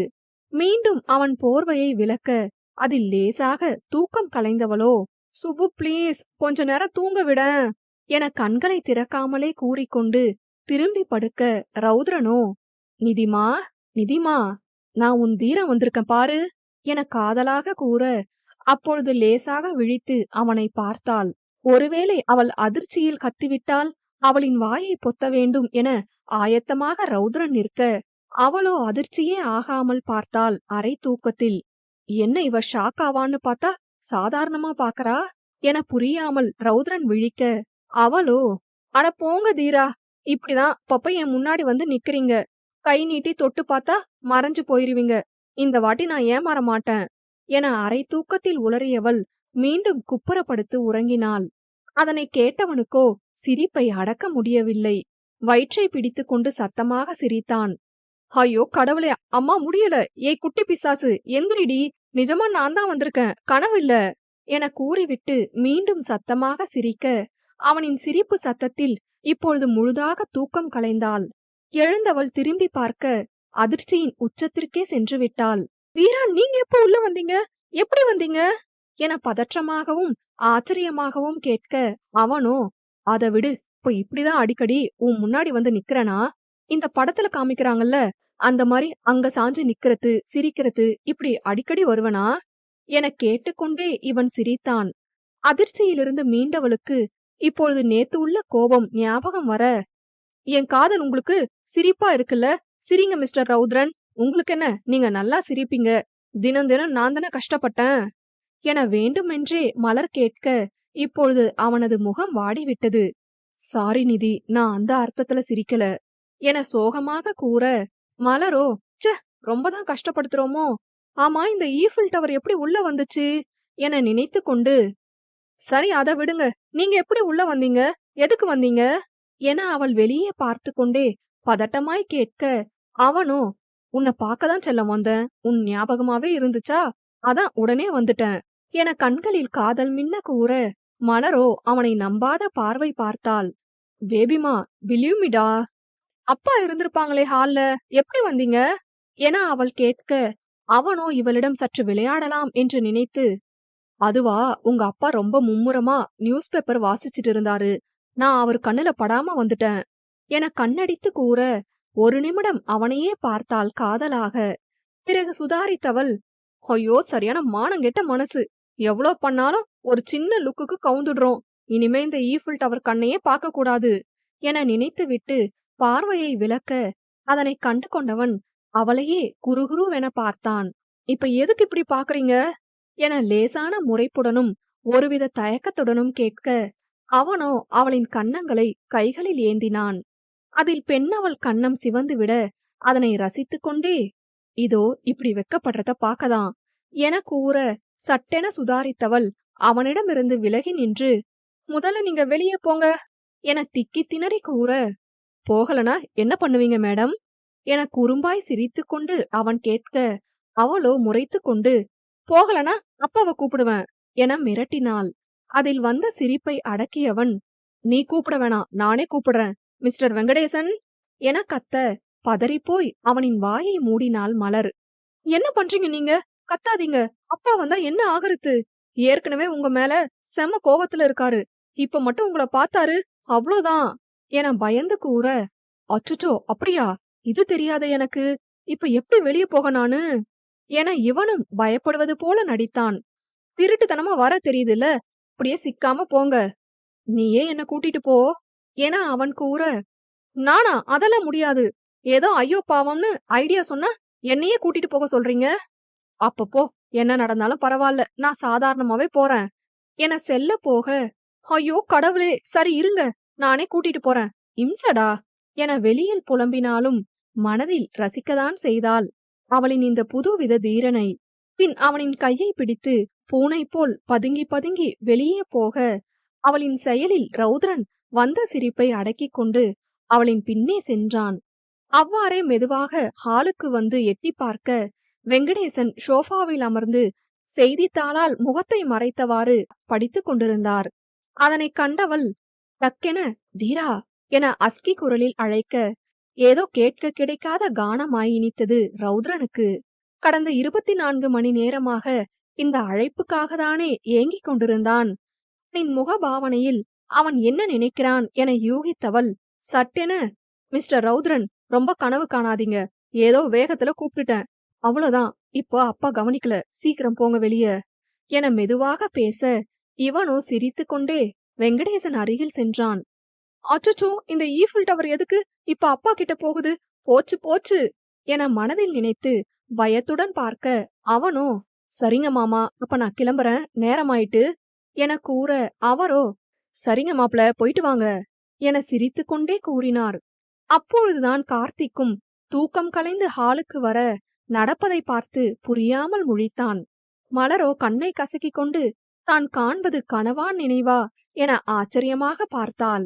அடியே, என்னடி நடக்குதுங்க? இவர் என்னமோ மாமாங்கிறாரு, அப்பா என்னன்னா மாப்பிளங்கிறாரு, என்னதான் நடக்குதுங்க என கார்த்திக் மலரிடம் கேட்க, அவளோ கார்த்திக்கை கிள்ளி விட்டாள். வலி தாங்க முடியாமல் கத்தியவன், எதுக்குடி என்ன கிள்ளுன என சத்தமாக கேட்க, அதற்கு ரௌத்ரனோ, அதுவா கார்த்திக், நடக்கிறது கனவா நினைவான்னு பாக்கறதுக்காக கிள்ளி இருப்பா, அப்படிதானே நிதிமா என சிரித்து கொண்டே கேட்க, மலருக்கோ மயக்கம் வராத குறைதான். பிறகு சுப்புவும் வெளியே வர, ரௌத்ரனோ, அக்கா நான் கிளம்புறேன், வரேன்க்கா, வரேன் மாமா, பாய் கார்த்திக், பாய் நிதிமா, உனக்காக தான் ரூம்ல காஃபி வச்சுட்டு வந்தேன், மறக்காம குடிச்சிருமா என கண்ணடித்தவாறு கூறிவிட்டு சென்றான். கார்த்திக்கும் மலரும் புரியாமல் வெங்கடேசனையும் சுப்புவையும் பார்த்து முழிக்க, அவர்களோ நமட்டு சிரிப்பு சிரித்தனர். அப்ப என்னப்பா நடக்குதுங்க என மலர் கேட்க, கார்த்திக்கோ, அதன வீரவசனமெல்லாம் பேசுனீங்க, இன்னைக்கு மாப்பிள்ளன்னு உருகுறீங்க, என்ன நடக்குது வெங்கட்பா? சுப்பு டார்லிங், உங்கள வேற அக்கான்னு கூப்பிட்டுட்டு போறாரு என கூற மீண்டும் இருவரும் சிரிக்க மட்டுமே செய்தனர். நாங்க கேட்டுக்கிட்டே இருக்கோம், நீங்க பாட்டு சிரிச்சுட்டே நிக்கிறீங்க, என்னதான் ஆச்சு என மீண்டும் மலர் கேட்க, அதெல்லாம் மாப்பிள கிட்ட கேட்டுக்கோ மலர், நாங்க சொல்ல மாட்டோம், மாப்பிள சொல்லக்கூடாதுன்னு சொல்லிருக்காரு என வெங்கடேசன் கூற, ஈஃபில் டவர் சொல்லக்கூடாதுன்னு சொன்னுச்சா என மலர் புரியாமலும் அதிர்ச்சியாகவும் கேட்க, சுப்புவோ, ஏய் என்ன இது, உன் மாமாவ அது இதுன்னு மரியாதை இல்லாம சொல்ற என அதட்ட, என்னது மாமாவா என கார்த்திக் மலர் இருவருமே ஒரு சேர கேட்க, ஆமா மாமாதான், எனக்கு தம்பினா உனக்கு மாமாதானடி என கூறிவிட்டு சமையலறை சென்றுவிட வெங்கடேசனோ வெளியே சென்று விட்டார். டேய் ஓமப்பொடி, என்னடா நடக்குதுங்க? அதாண்டி கோணமுக்கி நானும் யோசிக்கிறேன், டிராஸ்டிக் சேஞ்சால இருக்குது. ஆமாண்டா, சம்திங் நடந்திருக்கு. இந்த ஈஃபில் டவர் என்ன பண்ணுச்சுன்னு தெரியலையே. சரி விடு, எப்படியாவது தெரிஞ்சுக்கலாம்.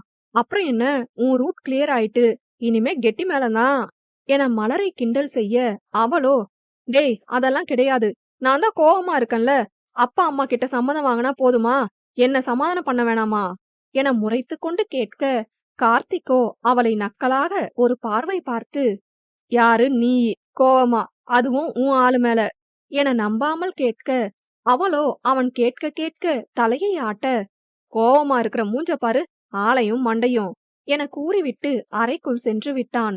அடே எரும, நிஜமாதான் அந்த ஈஃபில் டவர் மேல கோவமா இருக்கண்டா, நம்புடா என இவள் கத்த, கூப்பிட கூப்பிட கேட்காதவாறு அவன் சென்று விட்டான். என்ன இவன், நான் சொன்னா நம்ப மாட்டேங்கிறான். ஆமா தானே, நான் தீரா மேல கோவமா தானே இருக்கேன் என சத்தமாக தனக்குள்ளேயே கேட்க, அவளின் மனசாட்சியோ, கோவமா இருக்கிற நீதான் கவிதை எழுதினியா என கேட்டு காரி துப்ப அசடு வழிந்தபடி அறைக்குள் சென்றாள். அங்கு அவன் வைத்திருந்த காஃபியை பார்த்தவள் தனக்குள் சிரித்து கொண்டாள்.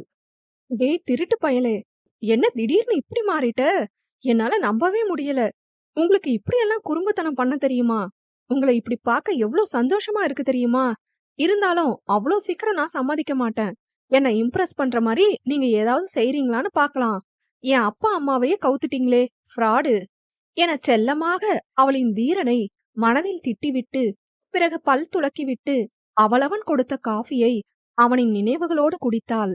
மலர் வீட்டிலிருந்து தன் வீட்டிற்கு சென்ற ரௌத்ரனோ சிரித்து கொண்டே வாசலில் நுழைய, ஹாலில் அமர்ந்திருந்த அனைவரும் இவனையே பார்த்தனர். அதில் சிரிப்பை கட்டுப்படுத்தியவன் அவர்களிடம், எதுக்கு இப்படி பாக்குறீங்க என கேட்க, ராஜாவோ, அது இருக்கட்டும், நீ எங்க மச்சான் இவ்ளோ சீக்கிரமா எந்திரிச்சு போயிட்டு வர, அதுவும் ரொம்ப சந்தோஷமா சிரிச்சுட்டே வேற வர, என்ன விஷயம் என கேட்க, ரௌத்ரனோ, ஆத்தி இப்ப என்ன சொல்லி சமாளிக்கிறது, விஷயம் தெரிஞ்சா மானம் போயிருமே, அதுவும் இந்த ராஜா பைய கிண்டல் பண்ணியே சாவடிச்சிருவான், கெத்த மெயின்டைன் பண்ணு என தனக்குள்ளேயே கூறி கொண்டவன், அது அதுவா, ஆ ஜாகிங் போயிட்டு வர மச்சான் என கூற அனைவரும் அவனை மேலிருந்து கீழ் வரை ஒரு லுக்கு விட, அப்பொழுதுதான் ரௌத்ரன் தான் அணிந்திருந்த உடையை கவனித்தான். ஐயோ போச்சு, சொதப்புறோமே என நொந்து விட்டு பார்க்க, எப்படி அண்ணா, ஃபார்மல் ஷர்ட் அண்ட் பேண்ட் போட்டு ஜாகிங்கா, நீ வேற லெவல் அண்ணா என அர்ஷு அவனை வாரிவிட, அது அது முக்கியமான கால் பேசணும், வந்து பேசுறேன் என கூறிவிட்டு அனைவரும் சுதாரிக்கும் முன் அறைக்குள் சென்று விட்டான். ராஜா, உங்க ஃப்ரெண்டு வர வர சரியில்லை என சிரித்து கொண்டே ஆயுஷ் கூற, ராஜாவும் காதல் பைத்தியம்தான் எல்லாம் என கூறிவிட்டு சிரிக்க அனைவரும் சிரித்தனர். சிறிது நேரத்தில் சாதாரணமாக ரௌத்ரன் கீழே வந்தான். வந்தவன் அனைவரிடமும், எல்லாரும் கவனிங்க, அதான் ஓரளவு எல்லா பிரச்சனையும் முடிஞ்சிருச்சே, இனிமே ராஜா அர்ஷு கல்யாணம் நடக்கலாம் தானே, எதுக்கு முடிவு பண்ணத தள்ளி போடணும், இத பத்தி என்ன சொல்றீங்க எல்லாரும் என சீரியஸாக கேட்க அனைவரும் என்ன கூறுவது என முழித்தனர். நிதிய சமாதானம் பண்றது ஏன் பொறுப்பு, அத நான் பாத்துக்கிறேன், என் வாழ்க்கை அவதான்னு முடிவு பண்ணிட்டேன். டேய் ராஜா, உனக்கு ஓகேவா, என்ன சொல்ற நீ என கேட்க அவனோ, சம்மதம்தான், ஆனாலும் உன் கல்யாணமும் ஃபிக்ஸ் பண்ணிருவோமே, மலர் அப்பா கிட்ட நாங்க பேசுறோம் என ராஜா கூற, ஆமா ரௌத்ரா, மச்சான் சொல்றதும் சரிதான், 2 கல்யாணத்தையும் ஒரே மேடையில வச்சிரலாம் என ஆயுஷ் கூற, ரௌத்ரனோ, இல்ல அது வேணாம், என் அண்ணன் நீ, அப்புறம் என் இன்னொரு தங்கச்சி வள்ளினா இருக்கும்போது நான் எப்படி கல்யாணம் பண்ண, அர்ஷுவுக்கு முடிஞ்சதும் வள்ளினாக்கு ஸ்டார்ட் பண்ணிடலாம், அப்புறம் உனக்கு கல்யாணம், அப்புறம் தான் நான் பண்ணுவேன், அதுதான் சரியும் கூட, இப்ப அர்ஷுவுக்கும் ராஜாவுக்கும் பண்ணிருவோம் என மறுத்து கூற, ஏனோ அதனை கேட்டு வல்லினாவின் முகம் வாடியது. அதனை ஆயுஷ் கண்டுவிட்டான். பிறகு, டே ரௌத்ரா, என்ன பேசுற நீ? வல்லினாவ சொன்ன சரி. எனக்கு கல்யாணமா? நான் எதிர்பார்க்கற மாதிரி பொண்ணு கிடைச்சு அவகிட்ட நான் உண்மைய சொல்லி அவ என்ன புரிஞ்சு ஏத்துக்கிட்டு கல்யாணம் ஆகறதுக்குள்ள 60ஆம் கல்யாணம் தான் உனக்கு பண்ணணும். விளையாடாதடா என ஆயுஷ் கூற, அதெல்லாம் தேடுனா பொண்ணு கிடைக்கும். நான் விளையாடல, சீரியஸா சொல்றேன். உனக்கு பொண்ணு கிடைக்கிறதுக்குள்ள நிதியையும் நான் சமாதானம் பண்ணிருவேன். நம்ம கல்யாணத்தை வேணா ஒரே மேடையில வச்சுக்கலாம் என ரௌத்ரன் கண்டிப்பாக கூற, டேய், ஏதோ கேஸ் கிடைக்கிற மாதிரி சொல்ற. வேணா ரௌத்ரா, சொன்னா கேளு. நான் கண்டிப்பா கல்யாணம் பண்ணிப்பேன். பட் முதல்ல உனக்கு ஆகட்டும் என மீண்டும் அவன் அவ்வாறே கூற, மிஸ்டர் ஆயுஷ், நான் உங்ககிட்ட ரெக்வெஸ்டா இத சொல்லல. இட்ஸ் மை ஆர்டர் என ரௌத்ரன் கூறிவிட்டான். ராஜாவோ, நீ சொல்றது சரிதான் மச்சான். ஆயுஷுக்கும் உனக்கும் சேர்ந்து பண்ணிரலாம். இப்ப எனக்கு பரிபூர்ண சம்மதம்டா என ராஜா தனது சம்மதத்தை கூற, அதில் மகிழ்ந்த ரௌத்ரனோ அர்ஷுவிடம், அர்ஷு, உனக்கு ஓகே தானடா என கேட்க, அவளோ வெட்கப்பட்டு எழுந்து உள்ளே ஓடிவிட்டாள். அனைவருக்கும் மனம் நிறைந்தது. அப்பொழுது மங்களம் பாட்டியோ, டே ரௌத்ரா, நாளை கழிச்சு வேணா நிச்சயம் மாதிரி வச்சுக்கலாம். அதுக்கப்புறம் அடுத்த முகூர்த்தத்துல கல்யாணம் வச்சுக்கலாம் என அவரது யோசனையை கூற, நாளை கழிச்சேவா? இன்னும் ஏதோ ரெடி பண்ணலையே பாட்டி என ரௌத்ரன் கூற, ஆயுஷோ, பாட்டி கவலைய விடுங்க, எல்லாத்தையும் நான் பாத்துக்கிறேன். நாளை கழிச்சு ஜாம் ஜாம்னு என்கேஜ்மெண்ட் பண்ணிரலாம் என ஆயுஷ் கூற, ரௌத்ரன் ஒரு நிமிடம் தயங்கினான். அதனை அறிந்த ஆயுஷ், டேய் ரௌத்ரா, நான் தப்பான தொழில் பண்ணவன் தான், இல்லன்னு சொல்லல. அதுக்காக தப்பான தொழில் மட்டுமே பண்ணல. சரியான வழியில வந்த பணம் நிறையவே இருக்கு. கவலைப்படாத, அததான் யூஸ் பண்ணுவேன் என கூற, ரௌத்ரன் ஆயுஷை அணைத்து கொண்டான். அப்பொழுது வல்லினாவோ, ஆமாண்ணா, அது மட்டும் இல்ல, தப்பான முறையில வந்த பணத்தை எல்லாத்தையும் நாடு முழுக்க இருக்கிற நிறைய ஆசிரமத்துக்கு டொனேட் பண்ணிட்டாரு. அதனால இப்ப அவர்கிட்ட இருக்கிறது நல்ல வழியில வந்த பணம் மட்டும்தான். அதனால தயங்காதீங்க என கூற, இன்னும் இறுக்கி அணைத்து கொண்டான் ரௌத்ரன். பிறகு யார் யாரை அழைக்கலாம் என யோசிக்க, ராஜாவோ, மச்சான், நம்ம கமிஷனர் ராஜசேகர் சார கூப்பிடலாம்டா. ஆமா மச்சான், சரிதான். நான் கால் பண்ணி இன்வைட் பண்ணிடுறேன். அப்புறம் மலர் குடும்பம், வேற பக்கத்துல 2 வீட்ல கூப்பிட்டுக்கலாம் என ரௌத்ரன் கூற, சரி என்றனர். பக்கத்துல இருக்கிற சின்ன மண்டபத்தை பிடிச்சுக்கலாம், ஆட்கள் கம்மி தானே என ராஜா கூற, ஆயுஷும் ரௌத்ரனும் அதனை ஆமோதித்தனர். அவ்வாறே அன்றைய நாள் இன்னும் ஒரு தினத்தில் நடக்கப் போகும் நிச்சயத்தை பற்றியே பேசி கழிந்தது. மாலை வல்லினாவும் அர்ஷுவும் சில மைல் தூரத்தில் இருந்த பெருமாள் கோவிலுக்கு செல்லலாம் என ஸ்கூட்டியில் சென்றனர். இவர்கள் இருவரும் கோவில் செல்வதை 2 ஜோடி கண்கள் நோட்டம் விட்டது. அதில் ஒரு ஜோடி கண்கள் அவர்களை பின்தொடர்ந்தது. அட, ரொம்ப யோசிக்காதீங்க, ராஜாதான் அது. அர்ஷுவிடம் கோவிலில் கொஞ்ச நேரம் தனியாக பேசலாம் என்று நினைத்து கிளம்பி விட்டான். இருவரும் இறைவனை தரிசித்துவிட்டு வந்து பிரகாரத்தில் அமர்ந்தனர். அப்பொழுது ராஜா உள்ளே வர அவனை கண்ட இருவரும் எழுந்து நின்றனர். வல்லினாவோ, என்ன மச்சான் இந்த பக்கம் என நக்கலாக கேட்க, அதுவா வள்ளி, பெருமாள் கோவில்ல புளியோதரை கொடுக்கறாங்கன்னு கேள்விப்பட்டேன், அதான் வாங்கலாம்னு வந்தேன் என ராஜாவும் நக்கலாக பேசினான். அது சரி, புளியோதரை வாங்க வந்தீங்களோ பொங்கல் வாங்க வந்தீங்களோ, சீக்கிரம் வாங்கிட்டு வாங்க, நான் வெளியே ஸ்கூட்டி பக்கம் நிக்கிறேன் என கூறிவிட்டு அவர்களுக்கு தனிமை தர எண்ணி சென்று விட்டாள்.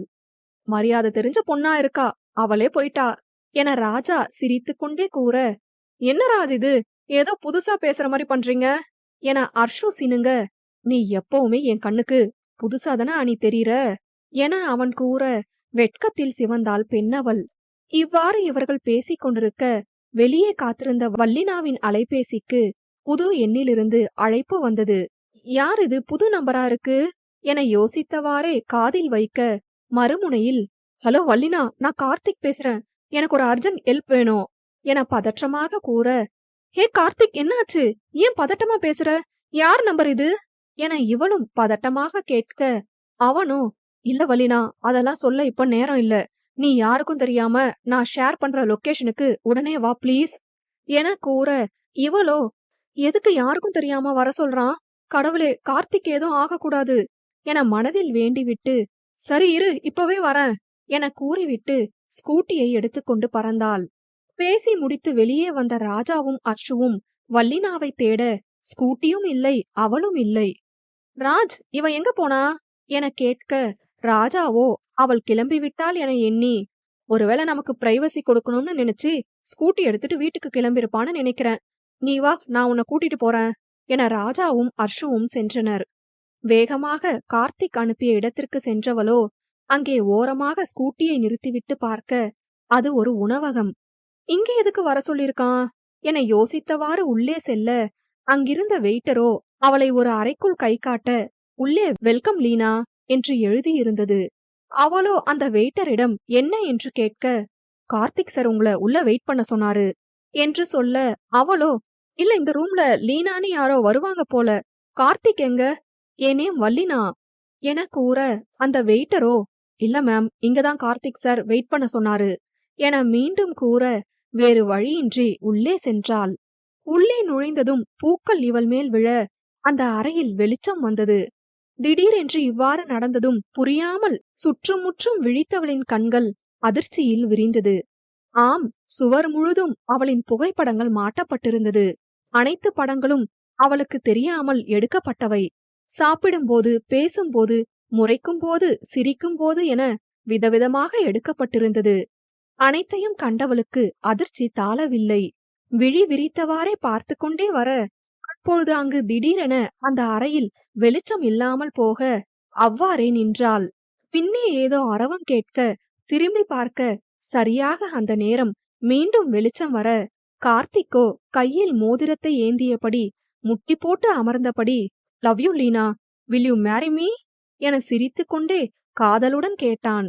அதனை கேட்டவளுக்கோ தன் கண்ணை தன்னாலேயே நம்ப முடியவில்லை.